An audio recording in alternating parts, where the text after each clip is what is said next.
Here we are. 6 p.m. East Coast time in the United States. On this really beautiful full moon. Of course, I'm trusting that it's beautiful because I'm here in Erie, Pennsylvania, where it's all starting to get gloomy and gray and so perfect for Halloween. So, I hope it's a beautiful night where you are. I hope you are able to see the beautiful and glorious moon. But if not, just trust that her energy is there. And just to open, I would like to call in the 4 directions.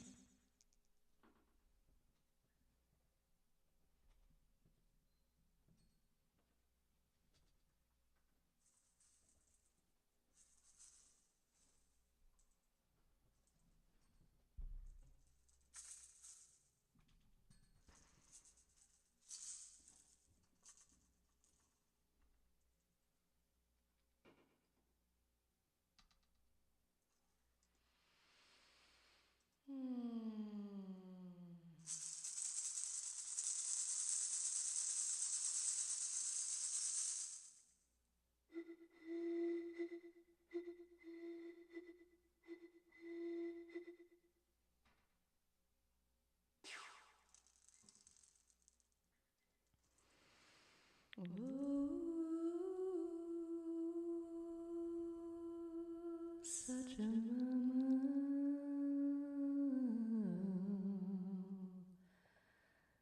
to the winds of the south.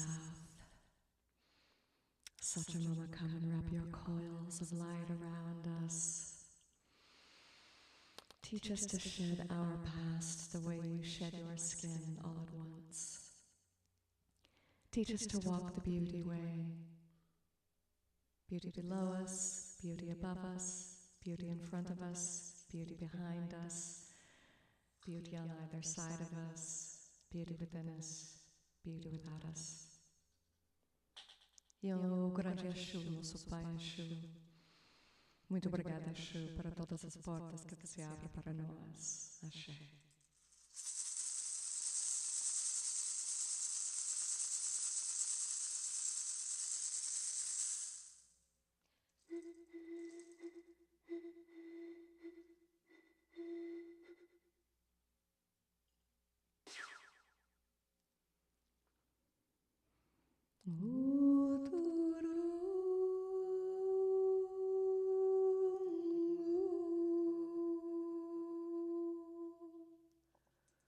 Mother, Sister, Jaguar, to the winds of the west, come into our space and protect us.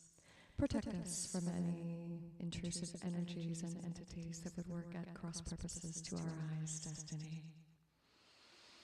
Teach us the way across the rainbow bridge and back so that we may walk our destined path with courage and integrity.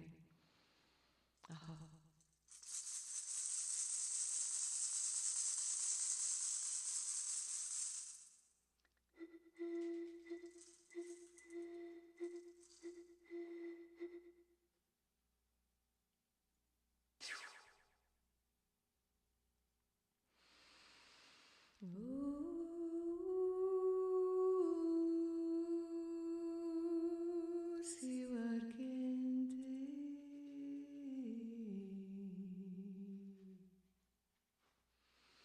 To the winds of the north, Siwakente, royal hummingbird, come and teach us to drink only from the nectar of life. Teach us to find stillness even amid all the chaos in the world. And to all of our ancestors, the grandmothers, the great-grandmothers, all those who have come before and all those who will come after, our children's children, be present with us, warm your hands around our fires, share your wisdom with us. We thank you for your presence. Aho.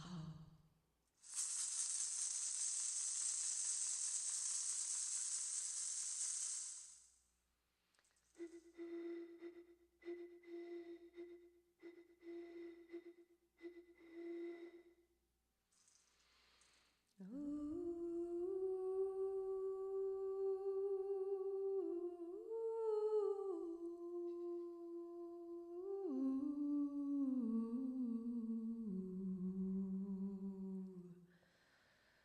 to the winds of the east, great eagle, condor, urubu, raven, all those who come from the land of the rising sun, the place of our becoming.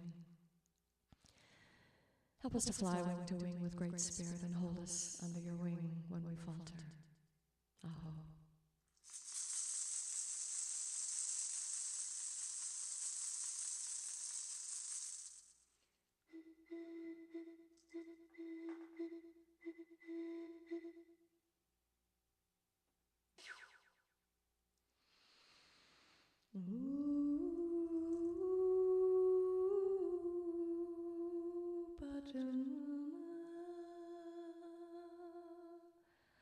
From whom all life comes, to whom all life must return. Thank you for your loving embrace, Mother Earth. Help us to be in right relationship, in Aini, with all life on this planet, with the plant people, with the stone people, with the four-legged, the two-legged, the winged, the fish, the creepy crawlies, and our fellow two-leggeds. May we model right relationships so that future generations may have a more loving, life-affirming existence on this planet. Aho.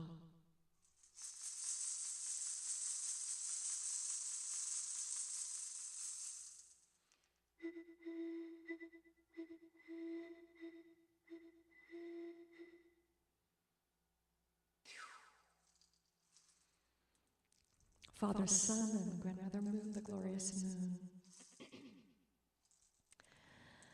The moon who shines brightly on us tonight in her full glory, the one whom we celebrate and honor, and we ask her for assistance and support in our own processes for calling in our intentions and our new, imagined, better realities. And to our star brothers and sisters. So we thank you for all the presence of the various cosmic beings who may be floating around in your world. So,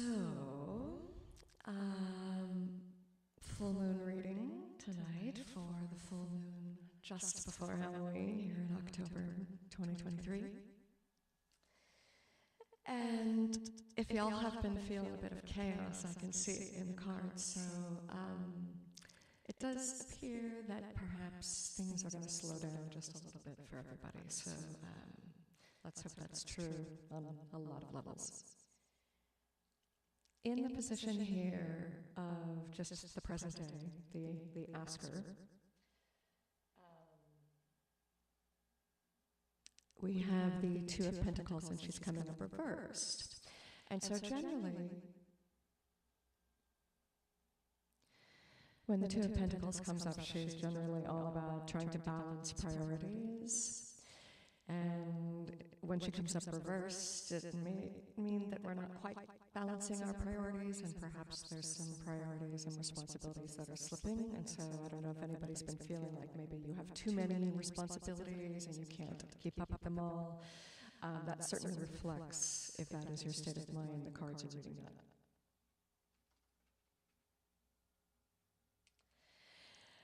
And so, in the position of past influences, we have the Tower.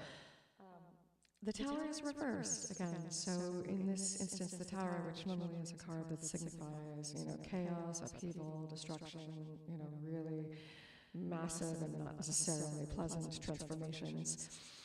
And it's reversed. So, it seems to be saying that whatever crazy transformation you've been through recently should be settling. The dust from that should be settling. You should be able to get your feet a little bit more firmer ground. In the third position, which is the subconscious influences, is the World, which is, I find, a really curious card to come up when we're talking about the subconscious. Because I think so often we forget that some of our best connection to the subconscious is the physical, tangible world around us, getting out in nature and putting our feet in the dirt. And so it's the actual physical world that can actually give us the sort of tapping into our subconscious in ways that can be very helpful and inspiring.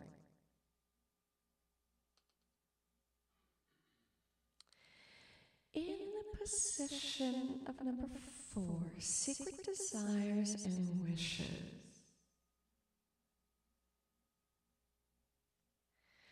We have the 7 of Pentacles. So, 7s tend to be kind of sort of visionary cards, and the Pentacles tend to be about kind of material reality, often about finances, money, things like that. And this little, it's almost like this little young wizard is out practicing his craft.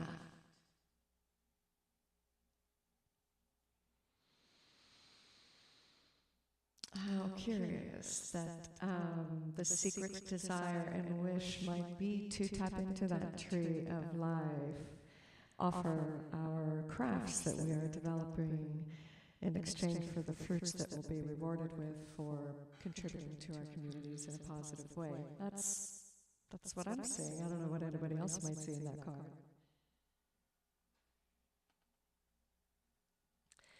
In the position of number 5, hidden forces, we have the King of Wands reversed.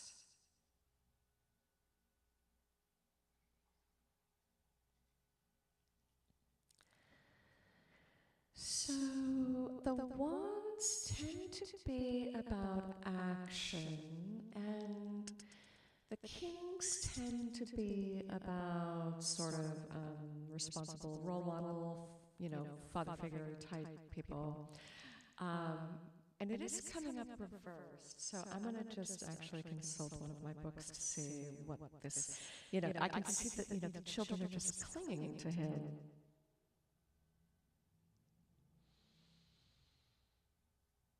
So let's see what the King of Wands reversed has to say about hidden forces.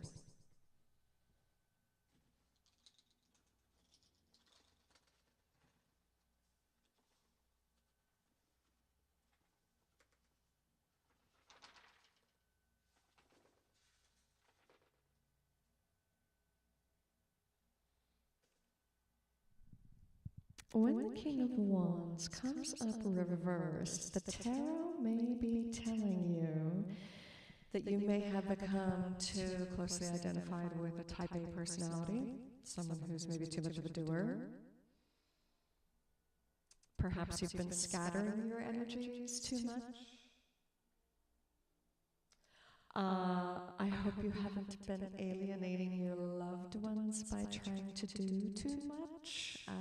I certainly can attest to how that can cause trouble. So in the position of hidden forces, it seems to indicate that there might be maybe a hidden drive that needs to be tempered with the sort of receptivity of just listening to your intuition and letting the flow take place. So that's curious if that comes up under hidden forces.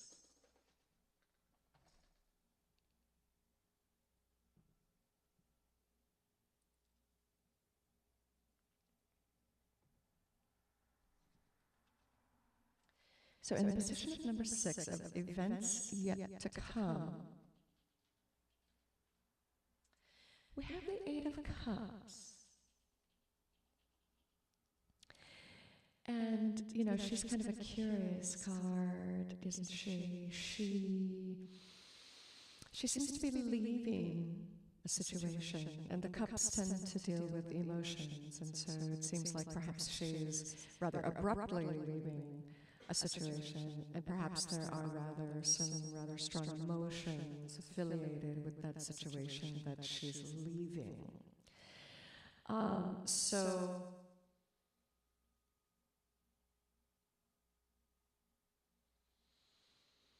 if that is tapping into something you're sensing, or if you're sensing, some kind of loss with that, I believe the cards are trying to tell us, this is events yet to come, that they will, whatever changes are coming, whatever shifts are happening, that they're going to be for your highest good. that isn't going to be the kind of loss that can be debilitating, that it'll be something you're going to have to let go of, is the sense that I'm getting. Which is actually perfect on a full moon, because on a full moon, the best thing to do is to release what no longer serves you.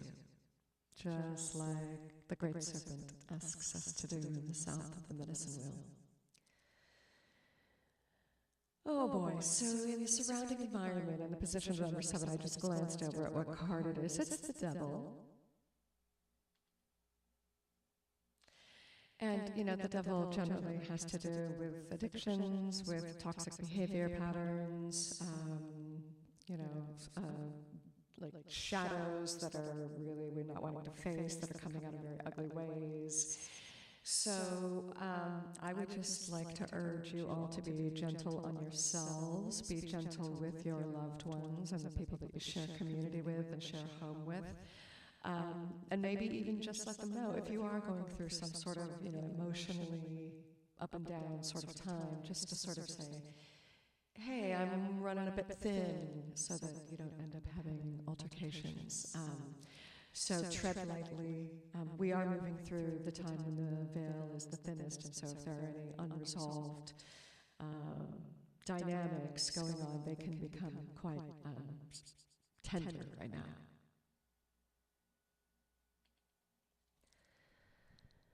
So in the position of the influence of others, card number 8.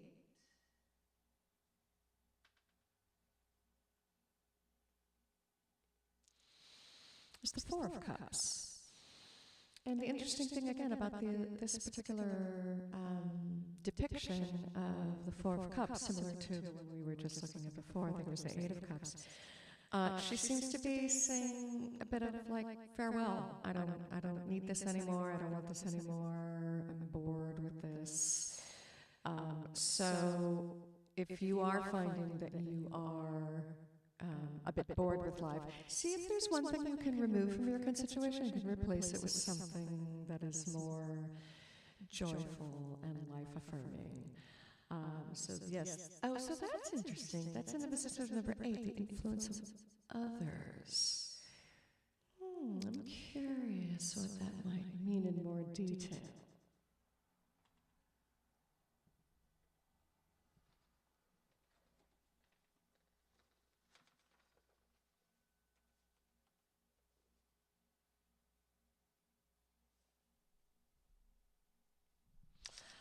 It's that fine line between being comfortable and being bored. And that is in the position of the influence of others. Well, so I would say if you sense yourself feeling bored, ask yourself why. And ask yourself what you can do differently to not be bored. In the position of number 9, spiritual forces. We have the Queen of Wands also reversed, because we've had both the King and the Queen of Wands reversed.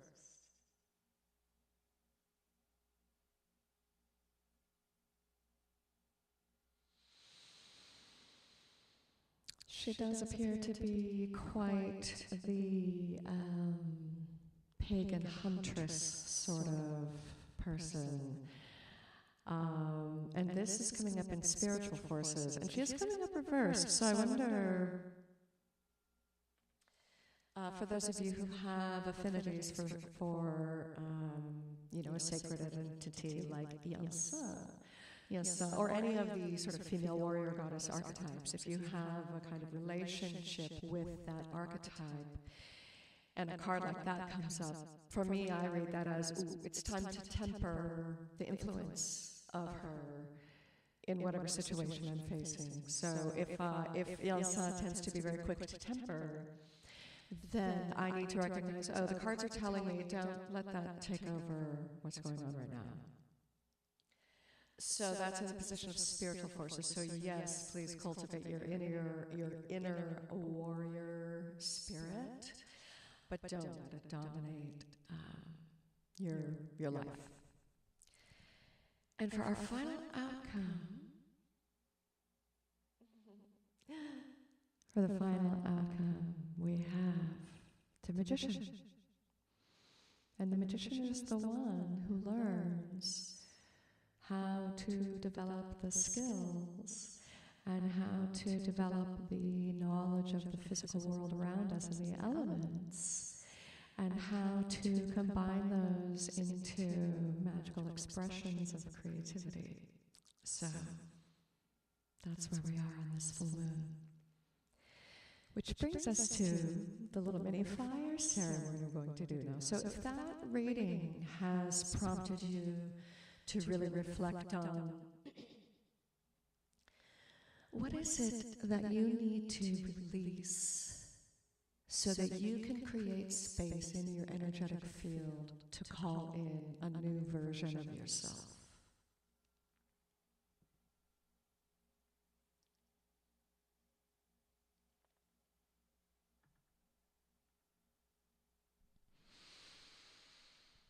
Every wedding day is a funeral day too. You've got to mourn the old you to make space for the new you. It's best if you still mourn while she's still fresh in your mind. Resist all the bitterness of what you've lost over time. That seemed like an appropriate song to bring in today on this full moon just before Halloween. So I'm going to grab my candle and I'm going to invite all of you to consider what it is that you need to release. And you can grab your own candle or your own fire and your own stick, your own log of some sort, and blow whatever it is that you want to release into that stick, feed it to the fire, and allow the fire to transform that energy to be able to welcome in something new into its place.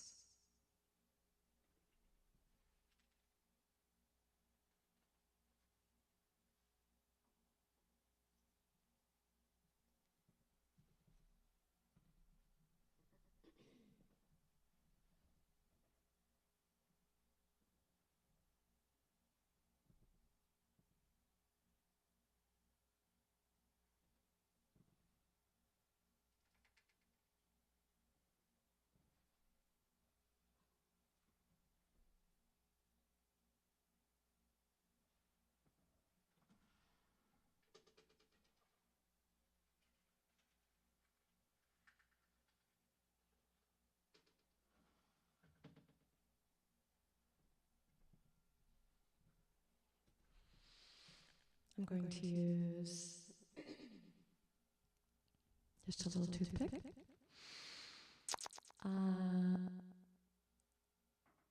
Because one thing I've learned in shamanism is that it's not the size doesn't matter, but it gets experienced in a lot of different ways. Some of those ways are very surprising, and something that might seem very small can actually become really large and hugely influential.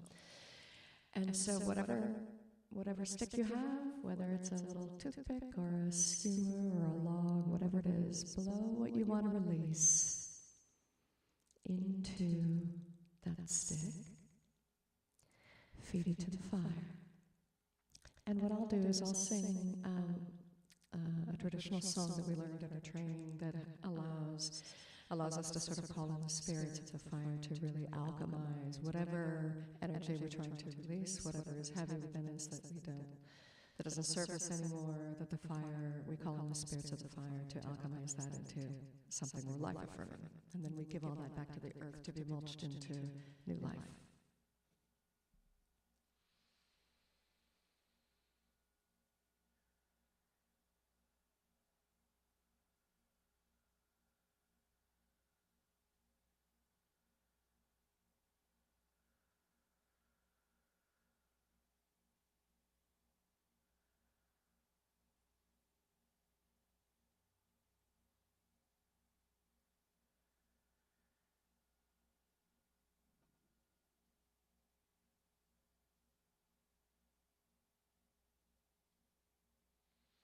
Obviously, I recommend if you're doing this inside your house to have some sort of a fireproof, like a metal or ceramic plate or bowl nearby.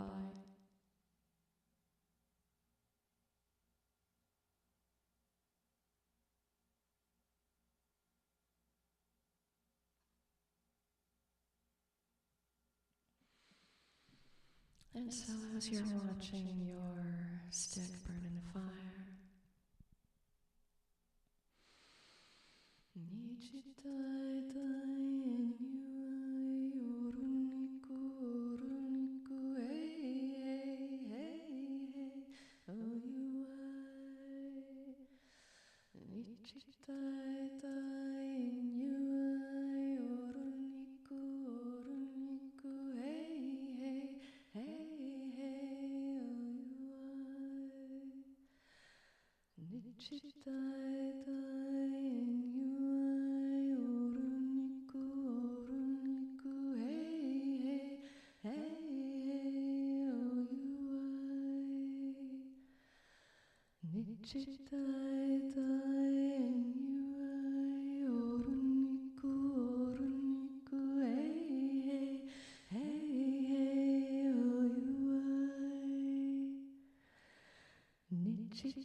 I wish you all a beautiful release and an even more beautiful welcoming of the new you. Happy Halloween, happy Samhain, Feliz Dia de los Muertos.